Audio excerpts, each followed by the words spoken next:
Bonjour. Pour moi, le défi que la diversité linguistique lance à notre société est un problème de santé publique. Ça vous paraît peut-être bizarre et je suis tout prêt à reconnaître que cette idée vient peut-être des longues années que j'ai passées à l'OMS. C'est un problème mondial de santé publique. Pourquoi ? Parce que le cerveau humain est programmé pour le langage. Quand un enfant atteint l'âge de 5-6 ans, un enfant qui n'est ni muet ni sourd et ne parle pas, on se dit c'est quelque chose d'anormal. Normalement, un enfant doit pouvoir communiquer avec son entourage. Eh bien, ma thèse, c'est que c'est la même chose au niveau de l'humanité. Les 6 milliards d'habitants de notre planète ont chacun un cerveau qui est programmé génétiquement pour qu'ils puissent se comprendre les uns les autres. Or, la réalité est totalement différente. Dans la grande majorité des situations interculturelles, les interlocuteurs se comportent en fait comme des aphasiques. L'aphasie, c'est la perte du langage. On parle d'aphasie quand quelqu'un qui s'exprimait tout à fait normalement perd cette capacité. Le plus souvent, il s'agit d'une atteinte au cerveau, par exemple la rupture d'un vaisseau sanguin qui fait que le centre du langage dans le cerveau n'est plus irrigué normalement et la personne perd la capacité de parler. Mais ça peut être aussi, il y a des aphasies d'origine psychique. Par exemple, un enfant qui a été violé ou bien un enfant qui a vu toute sa famille massacrée par un bombardement ou une voiture piégée peut très bien perdre le langage, quelquefois définitivement, dans ces cas-là, plutôt pour un certain nombre de mois.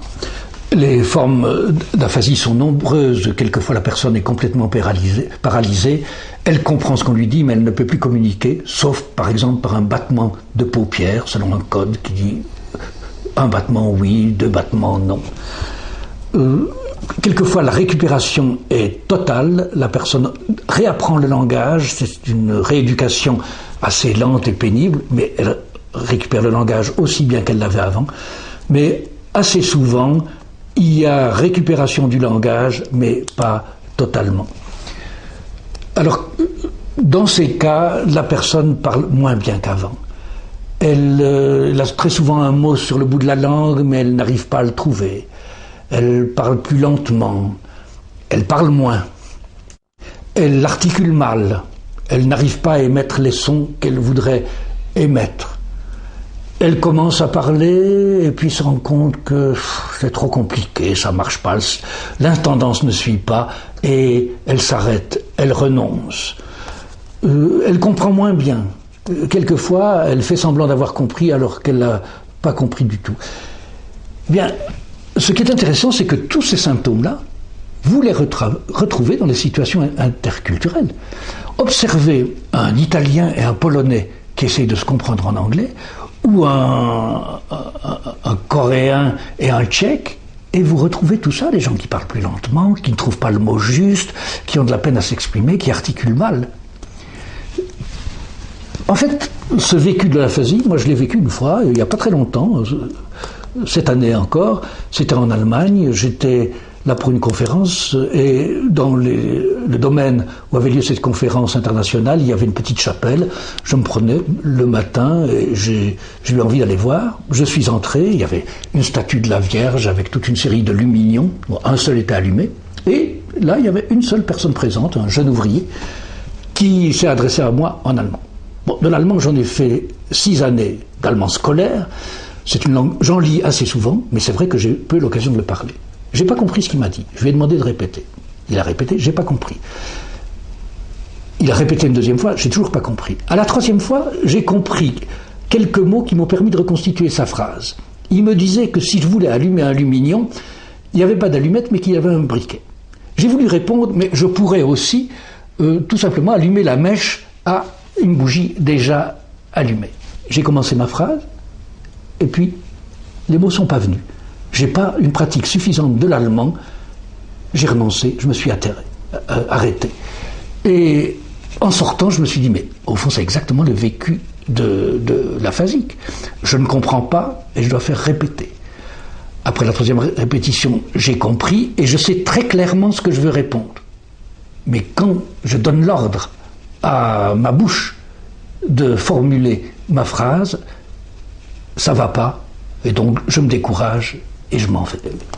Ce genre de situation est extrêmement fréquente dans notre société, et ça montre que la société n'a pas réussi à s'organiser de manière à prévenir le handicap linguistique, ou ce que j'appelle l'aphasie, qui est de règle dès que nous sortons de notre milieu linguistique.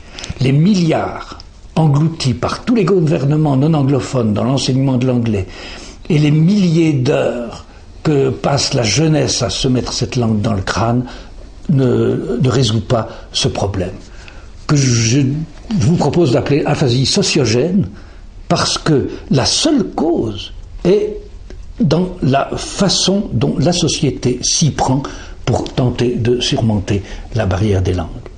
Ce qui me permet de dire ça, c'est que si on observe les différentes façons dont communiquent les gens de langues différentes, on se rend compte qu'il y a un petit segment marginal de l'humanité qui n'a pas ce handicap et qui n'a pourtant pas consacré des demi-douzaines d'années à se mettre dans le crâne une langue donnée.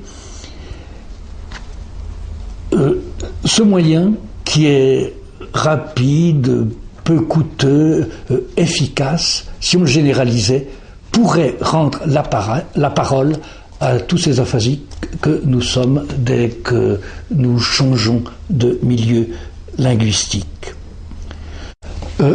En fait, on peut très bien observer comment les choses se passent dans ce milieu et l'observer avec toute la rigueur scientifique voulue et faire des comparaisons, comme on fait toujours en science.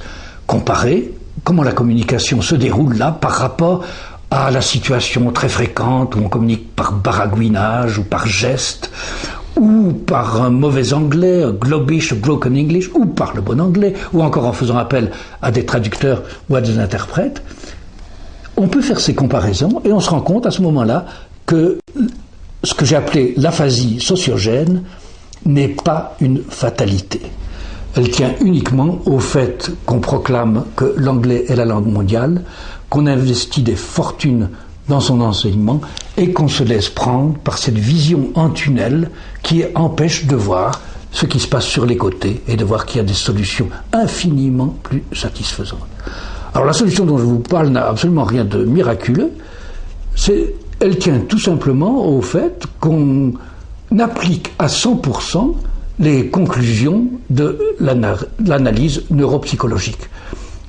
À savoir que ce qui régit le plus l'expression linguistique dans le cerveau, c'est la tendance dont j'ai parlé, la tendance à l'assimilation généralisatrice. Quand vous respectez cette tendance à 100%, sans exception, eh bien, automatiquement, vous êtes à l'aise, puisque quand on fait ce qu'on est naturellement, génétiquement programmé pour faire, tout se passe beaucoup mieux que s'il faut inhiber le mouvement naturel par des centaines de milliers de réflexes conditionnés pour nous empêcher de faire ce qui nous vient à l'esprit tout naturellement. L'existence de ce milieu, qui est totalement délivré du handicap linguistique ou de l'aphasie sociogène, donc où il n'y a tout simplement pas de problème de communication linguistique, montre que on pourrait à long terme substituer cette méthode à l'anglais, qui a tous les inconvénients dont je vous ai parlé. La seule chose qui manque, c'est la volonté politique. Alors, de quoi il s'agit exactement ? Eh bien, je vous en parlerai en détail la prochaine fois.